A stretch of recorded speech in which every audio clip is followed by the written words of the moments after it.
What is up, boys and girl?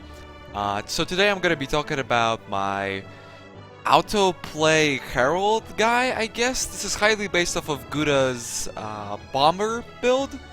Well, I wouldn't say it's highly based. It is extremely similar. I would say that it's like a updated version, kind of that build, since the build is, you know, from a couple patches ago, and it's been working out pretty great.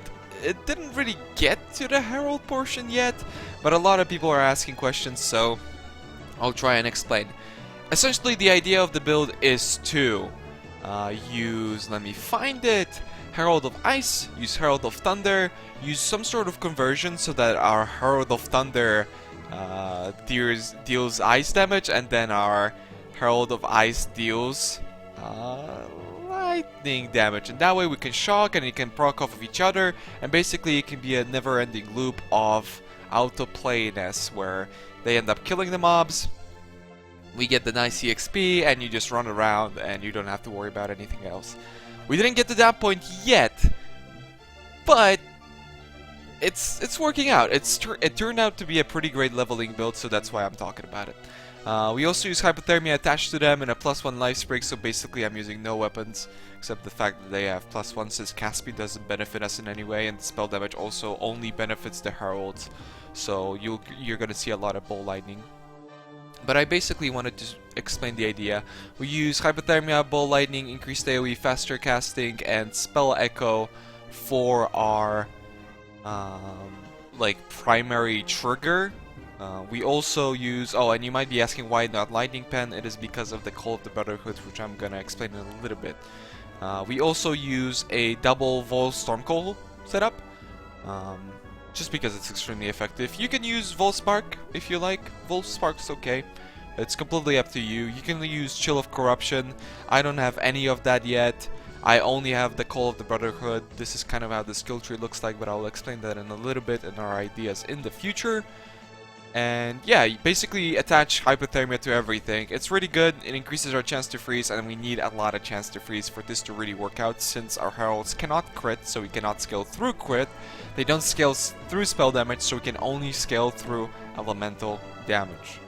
So, the big part of this, in the past this ring wasn't available, so Guda used something like 3 dragons and I think a pyre. I wasn't sure if he was using a pyre. I'm pretty sure he used 3 dragons, so then through the conversions, you know, his Herald of Ice would ignite, and then Herald of Thunder would freeze, and then he'd have to Bowl Lightning. We can use Call of the Brotherhood. This pretty much takes care of everything that we want to do. It does limit us in a way that we cannot use the Lightning Pen like I've explained in the past, but the ring itself is quite amazing, and I feel like, considering this is a hybrid build, it will be a life ES build, and also incredibly tanky, which I'm going to explain going through the skill tree. Giving up a ring slot is a lot better than giving up a helmet, so that's the decision behind this. Sure, our freezes will be a little bit less potent, but we should still be doing enough damage. If this changes in the future, I'll be making an update video, and I'll be, you know, going over that. And the rest is just random items. I don't want to keep this video too long, so that's like the primary idea. So we start off Shadow. We get all this elemental stuff like I've explained before. We can only scale it through elemental essentially, so we get that. We get a lot of life. Maybe I'll actually turn on this skill tree. Oh yeah, this should explain a lot more. And we essentially travel to shit like Fingers of Frost, you know, get a lot of chance to freeze. We do get Ghost Reaver in the future. I want to have Life Leech attached to something. I don't know if it's going to be Herald of Ice. I don't know if it's going to be Herald of Thunder. We shall see. Most likely Herald of Thunder, since it's a lot more out to play, and I believe Life Leech is only a 20% multiplier for our mana, so it shouldn't be too painful to use something like that. We try and get a lot of jewels. Like I've explained, you might want to get Chill of Corruption for your Vol Stormcall to be a lot stronger, but you know, that's up to you. As you can see, it is a 100 build, but it's unnecessary to take some of the things. Like, I take a lot of ES. The build in general has 202% maximum life, which is a boatload, and then at level 100 it has 144 maximum energy shield. You can see that we also get flat energy shield from Foresight. We get flat energy shield here and here. So in general, it's gonna be crazy tanky. like ridiculous amount of tanky, and yeah, with Ghost Reaver, survivability should be through the roof, especially since again we freeze everything. It is incredibly important.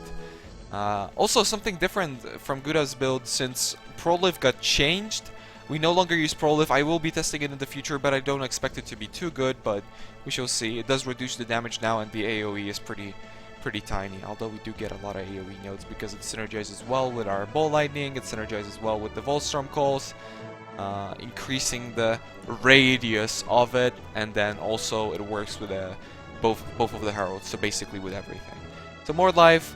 There is a little bit awkward pathing over here, but I think it's alright. This might change in the future. I might go like a little bit through here. I might maybe go like through the top, get this jewel spot, and maybe get some lightning damage and maybe double curse. I really haven't decided yet. I turned off the thing because I'm an idiot.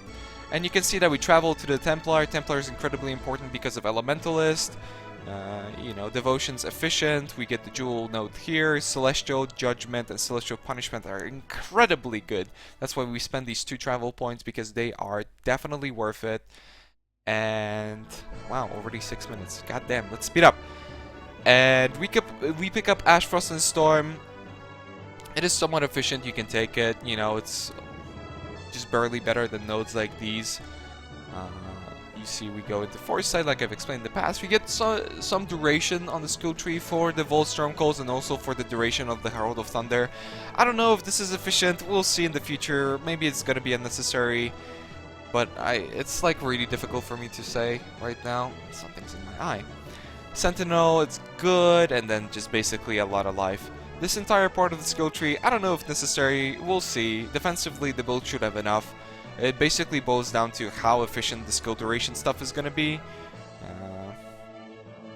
I think that's about it, really. Just wanted to explain the main ideas behind the build. And yeah, I'll keep you guys updated. Oh, maybe I'll... You know what? A good idea would be showing some gameplay. Because I did make the claim that it's actually good for leveling, so... Let's go. You can see that we have to activate our Heralds, which are incredibly important. I've forgotten a couple times, and I'm like, why aren't I doing damage? You can see that the Herald of Thunder Shatter is pretty crazy. And then it really... The cool part is that the source of damage comes from multiple sources. I'm level 59, this is the level 60 zone, so we're not over leveled or anything like that, but you can see that the source of damage comes from everywhere. It comes from the Herald of Thunder, it comes from the Ball Lightning, it will be coming from the Volstorm Calls in a second, if I actually get them charged up.